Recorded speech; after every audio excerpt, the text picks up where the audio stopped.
আমি আশা করি তাদেরকে শুধু এইটুকু বলবো, তোমরা যেভাবে আগামী দিনটা দেখতে চাও, আমাদের বর্তমান প্রধানমন্ত্রী উনিও আমাদের সাথে কথা বলার পর আমরা দেখেছি উনার স্বপ্ন আর তোমাদের স্বপ্ন এক। অতএব কারণে যেখানে দেশের প্রধানমন্ত্রী আর ছাত্রদের স্বপ্ন এক, সেখানে অবশ্যই এদেশের পরিবর্তন হবে এবং তোমাদের আকাঙ্ক্ষা ইনশাআল্লাহ বাস্তবায়িত হবে। আজকে দেখেন আমরা অনেক সমস্যা এগুলো মাথা নিই। এই যে এখানে একটা পরিকল্পিত একটা আবাসন এলাকা, একটা পরিকল্পিত একটা নগরী কিভাবে গড়ে উঠতে হয় সেটার এখানে একটা প্রজেক্ট আছে।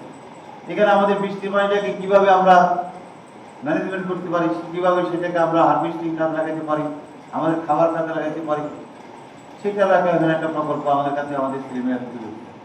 এখানে আপনার এই যে ভূমিকম্প মধ্যে আমাদের হাসপাতাল সেবা বিভিন্ন জায়গাতে বিভিন্ন প্রতিষ্ঠান কিভাবে এটা গড়ে তোলা উচিত সবগুলো প্রায় আছে।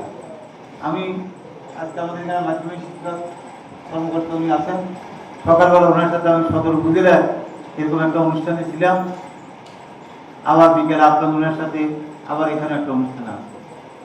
আমি এই অনুষ্ঠানে আমি মনে করি যে এটা আঙ্গিক এটাকে যেভাবে সাজিয়ে গুছিয়ে রাখা হয়েছে, আর সবচেয়ে এখানে আমাদের ছেলেমেয়েরা আমাদের সামনে যে তাদের যে মেধা আমরা এখানে সৌরবিদ্যুতে যদি আমরা ইনভেস্টার নিই, যদি এই অঞ্চলটাকে আমরা কাজে লাগাতে পারি।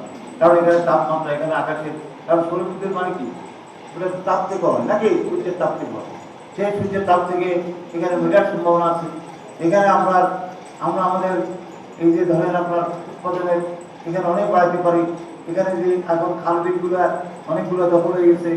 এখানে আমি একটা বাচ্চাকে দেখলাম যে একটা এখানে দেখলাম না, এখানে দেখলাম যে দেখলাম যে এখানে একটা রাবার ড্যাম এখানে দেখলাম একটা প্রজেক্টে দেখানো হচ্ছে যে খালের পানি কিভাবে রাখতে হবে, আবার বৃদ্ধ পানি কিভাবে থাকতে হবে। তা আমরা এই খালগুলোকে যদি আমরা সংস্কার করি, শুধু মাথার মধ্যে খালের পানি দিয়ে জমির পানি নদীতে ফেলবো এই চিন্তা নয়।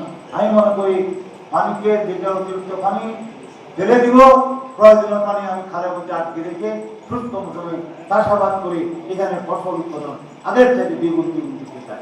এটা হলো আমাদের উদ্যোগ করতে হবে।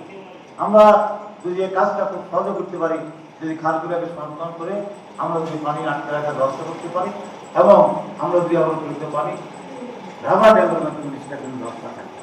এমনকি আমি মনে করি যদি আমাদের পর্যাপ্ত পরিমাণ জমি যদি থাকে, ঘাস যদি থাকে, খালের পাশাপাশি জলাধার নির্মাণ করেও আমরা সেখানে বর্ষার পানি আটকে রাখতে পারি আমরা।